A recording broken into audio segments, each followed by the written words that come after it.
Hello friends, welcome to my YouTube channel. आज की इस वीडियो में मैं आप लोगों को अध्याय 4 समांतर श्रेणी के अंतर्गत अनुक्रम किसे कहते हैं, श्रेणी किसे कहते हैं, श्रेणी और समांतर श्रेणी क्या है तथा समांतर श्रेणी की पहचान कैसे करें और इसके साथ ही साथ इस अध्याय में प्रयोग किए जाने वाले सभी प्रकार के सूत्र इत्यादि के बारे में आप लोगों को जानकारी दूंगा। तो चलिए चालू करते हैं आज का क्लास। तो सबसे पहले हम देख लेते हैं कि अनुक्रम होता क्या है। अनुक्रम को हम इस प्रकार से परिभाषित कर सकते हैं कि संख्याओं का एक ऐसा समूह जिसमें संख्याओं को निश्चित क्रम में एक निश्चित नियम के अनुसार रखा गया हो, अनुक्रम कहलाता है। समूह के इस प्रकार के अवयव अनुक्रम के पद कहलाते हैं। जैसा कि परिभाषा में आप देख रहे हैं कि अनुक्रम मतलब संख्याओं का एक निश्चित क्रम है। जैसे कि उदाहरण यहाँ पर आप देख सकते हैं, पहला 2, 4, 6, 8, 10 ऐसे करके ये जो संख्याओं का क्रम है वो बढ़ते जा रहा है। उसी प्रकार सेकंड वाला उदाहरण भी आप देख सकते हैं, 9, 6, 3 ये भी आगे बढ़ते जा रहा है। तीसरा जो उदाहरण 1/3, 1/5, 1/7 इस क्रम में आगे बढ़ते जा रहा है।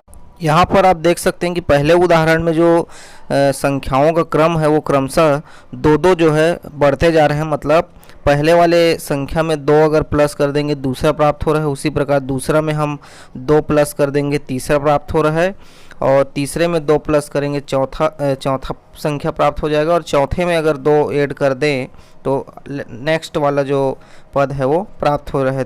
दूसरा जो उदाहरण है उसमें भी आप देख सकते हैं कि 9, 6, 3 है। 9 के बाद 9 में 3 कम हुआ है तो 6 हुआ है, 6 में भी 3 माइनस हुआ तो 3 हुआ है। इस प्रकार इसमें सभी पदों में 3-3 कम होते जा रहे हैं, यानी 3 का ऋण माइनस होते जा रहा है। और तीसरा जो पद है वो भिन्नात्मक क्रम में आगे बढ़ रहा है, 1/3, उसके बाद 1/5, 1/7। तो कहने का मतलब ये है कि अनुक्रम हम संख्याओं के ऐसे क्रम को भी कह सकते हैं जिसमें हमको ये पता चल जाए कि अगला पद कौन सा है। जैसे कि आप ये तीनों उदाहरण जो देख रहे हैं उसमें आप लोगों को पता चल जाएगा कि अगला पद क्या आने वाला है। मतलब पहला जो उदाहरण आप देख रहे हैं कि 10 के बाद कौन सा पद होगा ये आप आसानी से बता सकते हैं। 2-2 के क्रम में ये बढ़ते जा रहा है, 2-2 प्लस होते जा रहा है। तो पहला उदाहरण में 10 के बाद अगला पद होगा 12। उसी प्रकार दूसरा वाला जो उदाहरण आप देख रहे हैं उसमें 3 माइनस होते जाएगा तो अगला पद हमको 0 मिल जाएगा, 3 में 3 ऋण होगा तो। और तीसरा वाला जो पद है उसमें अगला पद हमको मिल जाएगा 1/9। तो इस प्रकार संख्याओं का कोई भी क्रम जिसमें हमें अगला पद उसका पता चल जाए उस क्रम को हम अनुक्रम कह सकते हैं।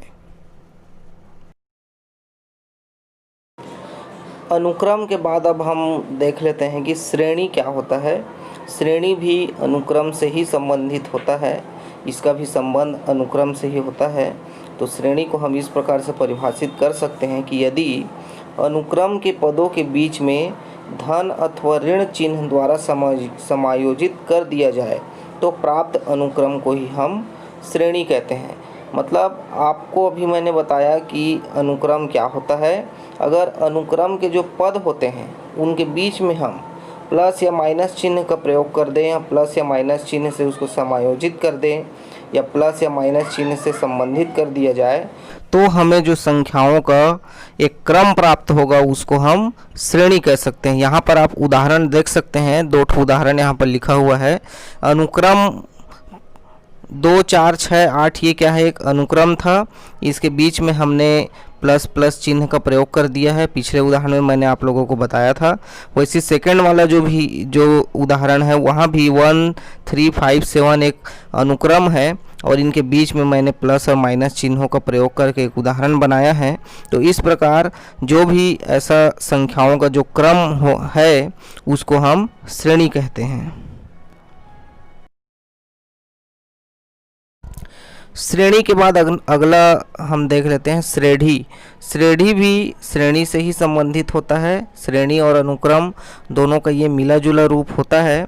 इसका परिभाषा है कि यदि श्रेणी के पदों को जब विशेष प्रकार के प्रतिबंध के साथ लिख दिया जाता है तो उसे श्रेणी कहते हैं। देखिए अनुक्रम जो है वो अनुक्रम से संबंधित क्या है, श्रेणी, और श्रेणी से संबंधित है ये श्रेणी।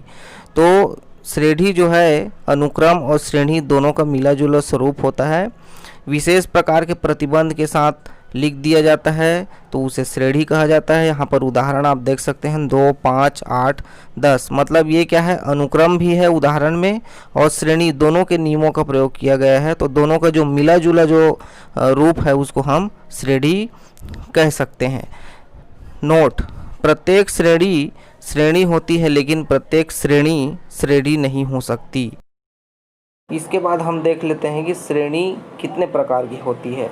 श्रेणी दो प्रकार की होती है। पहला होता है परिमित श्रेणी। परिमित श्रेणी वह श्रेणी होती है जिसमें पदों की संख्या निश्चित होती है। मतलब ऐसी श्रेणी जिसमें हमें पदों की संख्या का ज्ञान होता है कि उस श्रेणी में कुल कितने पद हैं, उस श्रेणी को हम परिमित श्रेणी कह सकते हैं। जैसे उदाहरण लिखा है 1, 5, 9 और 13। इसमें n पदों तक है। n पद हैं, मतलब ये क्या है, एक परिमित श्रेणी है। इसमें हमें कितने पद हैं, पदों की संख्या का यहाँ ज्ञान है। या किसी श्रेणी में 5 पद हैं या 10 पद हैं या 20 पद हैं, ऐसे हमें कन्फर्म अगर पता हो तो हम कह सकते हैं कि वो एक परिमित श्रेणी है। दूसरा होता है अपरिमित श्रेणी।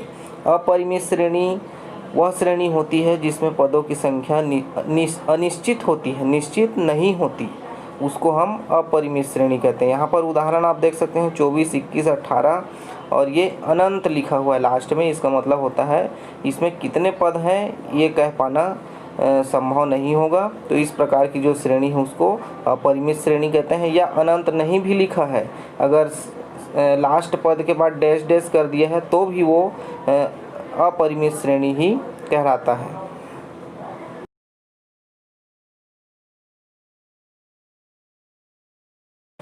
अनुक्रम श्रेणी और श्रेणी के बाद अगला नंबर आता है समांतर श्रेणी का, जो कि आप लोगों का अध्याय 4 का ये पाठ का नाम भी है, समांतर श्रेणी। तो हम देखेंगे कि अब समांतर श्रेणी होता क्या है। परिभाषा इसका लिखा हुआ है कि ऐसा श्रेणी जिसका प्रत्येक पद अपने पूर्ववर्ती पद में एक निश्चित संख्या को जोड़ने या घटाने पर प्राप्त होता है, समांतर श्रेणी कहलाता है। यह निश्चित संख्या समांतर श्रेणी का सार्वंतर कहलाता है। और सार्वंतर जो है धनात्मक, ऋणात्मक या शून्य हो सकता है। इसको और अच्छे से क्लियर समझने के लिए हम उदाहरण से इसको समझेंगे। नीचे देखिए कुछ उदाहरण दिए गए हैं। जैसे पहला उदाहरण है 1, 4, 7 और 10। इस उदाहरण में हम देख रहे हैं कि 1 के बाद 4 कैसे आया है। 1 में 3 को जोड़े हैं तब 4 आया है। वैसे 4 में भी 3 जोड़े हैं तो तीसरा पद मिला है 7, और 7 में भी 3 जोड़े हैं तो अगला पद मिला है 10। इस प्रकार पहले उदाहरण में हम देख रहे हैं कि प्रत्येक जो पद है अपने पूर्ववर्ती पद में 3-3 जोड़ने पर प्राप्त हो रहा है। एक निश्चित संख्या जुड़ रहा है, 3 जुड़ रहा है सभी में, 3 के अलावा कोई अन्य संख्या नहीं जुड़ रहा है। तो इस प्रकार की जो भी श्रेणी रहेगा उसको हम क्या कहेंगे, समांतर श्रेणी कहते हैं। दूसरे उदाहरण में भी आप देख सकते हैं 10 धन 6 धन 2 ऋण 2 है। इसमें भी प्रत्येक में एक निश्चित संख्या जोड़ने या घटाने पर हमको अगला पद मिलेगा। इस उदाहरण में आप देख सकते हैं कि 6 में 10 घटेगा तो ऋण 4 आएगा। मतलब दूसरे में से पहला पद को घटाएंगे तो ऋण 4। वैसी तीसरे में से दूसरे पद को भी हम घटाएंगे तो भी ऋण 4 आ रहा है। और चौथे में से तीसरे पद को भी घटा रहे हैं तो भी ऋण 4 आ रहा है। मतलब हर कंडीशन में इसमें क्या है, ऋण 4 जो है घटते जा रहा है। सभी पदों में 4 कम होते जा रहा है तो अगला पद प्राप्त होते जा रहा है। 10 में 4 कम हुआ 6 मिला, 6 में 4 कम हुआ 2 मिला, और 2 में 4 कम हुआ तो -2 मिला।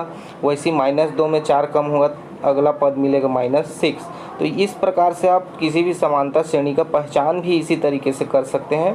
पहले उदाहरण में भी आप देख सकते हैं कि 4 में से 1 घटेगा 3 आएगा, दूसरे में से पहला पद, तीसरे में से दूसरे पद को घटाएंगे तो भी 3 आ रहा है, और चौथे में से तीसरा पद को भी हम घटाएंगे तो भी कितना आ रहा है, एक निश्चित संख्या प्राप्त हो रही है। तो इसी विधि का प्रयोग करके आप किसी भी श्रेणी को समांतर श्रेणी है या नहीं इसकी पहचान आप कर सकते हैं।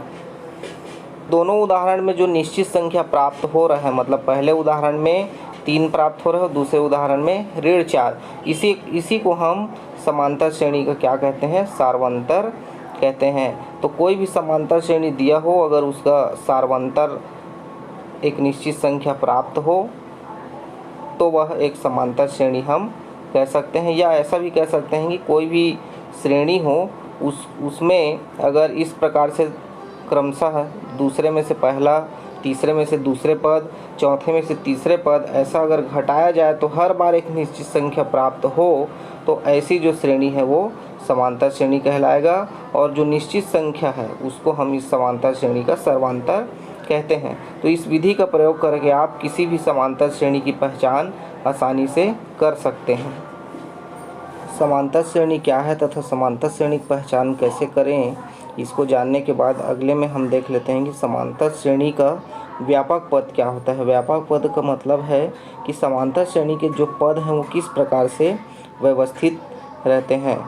तो यदि समांतर श्रेणी का प्रथम पद a और सार्वंतर d हो तो समांतर श्रेणी का व्यापक पद आप देख सकते हैं लिखा हुआ है।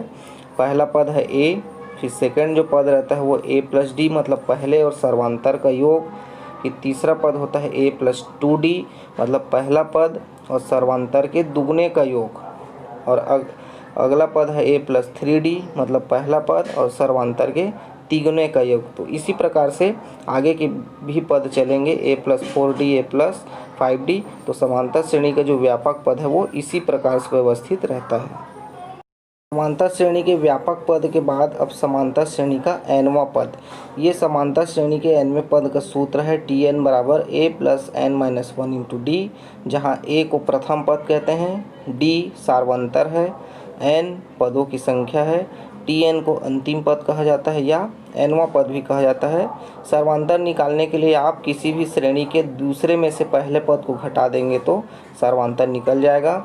इस सूत्र की सहायता से आप किसी भी श्रेणी के कोई भी पद का मान निकाल सकते हैं। 10वां पद, 20वां या 50वां कोई भी पद का मान निकाल सकते हैं। n के जगह उस पद के मान को रख देंगे। जैसे कि 10वां पद निकालना है तो आप n के जगह 10 रख के 10वां पद का मान आसानी से निकाल सकते हैं।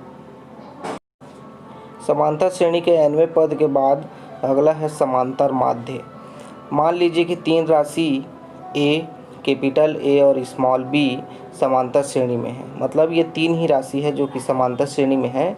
तो जो बीच की राशि है a, कैपिटल A, उसको हम a और b का समांतर माध्य कहते हैं। यहाँ पर देख सकते हैं क्या होगा, चूँकि a, कैपिटल A और b समांतर श्रेणी में है इसलिए हम इसको ऐसा लिख सकते हैं। सार्वंतर जैसे निकलता है द्वितीय पद माइनस प्रथम पद, मतलब दूसरा पद है कैपिटल A और पहला पद है स्मॉल a, तो capital A minus small a equal to b minus a capital A। ये सर्वांतर के सूत्र से निकाल सकते हैं। उसके बाद हम यहाँ कैपिटल A और माइनस a को अगर पक्षांतर कर देंगे तो एक तरफ कैपिटल A 2 बार आ जाएगा और इधर स्मॉल a प्लस b मिल जाएगा। कैपिटल A आपस में जुड़ के 2a हो जाएगा और बराबर a प्लस b। हमको a का मान चाहिए तो 2 पक्षांतर हो जाएगा तो a बराबर a प्लस b बटे 2 मिल गया। तो a प्लस b बटे 2 क्या है, a और b का समांतर माध्य है। इसके बाद है समांतर श्रेणी के n पदों का योग। पहला Sn बराबर n बटे 2 2a plus n minus 1 into D. Second होता है Sn बराबर n बटे 2 a प्लस Tn। ये दोनों सूत्र किसी भी समांतर श्रेणी के n पदों के योग ज्ञात करने के लिए है। यहाँ पर n की जगह आप जो भी मान रखेंगे उतने पदों का योग ज्ञात किया जा सकता है। दोनों सूत्र एक ही है, लेकिन सेकंड सूत्र का प्रयोग आप तभी कर सकते हैं जब प्रथम पद और अंतिम पद दिया हो, क्योंकि सेकंड वाले सूत्र में आप देख रहे हैं कि a प्लस Tn है। तो Tn मतलब होता है किसी भी श्रेणी का अंतिम पद यानी nवां पद और a मतलब प्रथम पद है। तो इस सूत्र की सहायता से आप समांतर श्रेणी के कितने भी पदों का योग ज्ञात कर सकते हैं। जो भी प्रश्न में पूछा गया रहा होगा उतने पदों का आप योग ज्ञात कर सकते हैं। जैसे 10वां पद पूछेगा तो आप n के जगह 10 रख देंगे। 20 पदों का योग फल पूछेगा तो n के जगह 20 रख देंगे। इस प्रकार n के जगह जो भी मान रखेंगे उतने पदों का योग यहाँ पर ज्ञात हो जाएगा। इस सूत्र में a प्रथम पद कहते हैं, a को प्रथम पद कहा जाता है। d सार्वंतर है। आप किसी भी समांतर श्रेणी के द्वितीय और प्रथम पदों का अंतर ज्ञात करके सार्वंतर निकाल सकते हैं। n पदों की संख्या है और Sn को कहते हैं यहाँ पर n पदों का योगफल।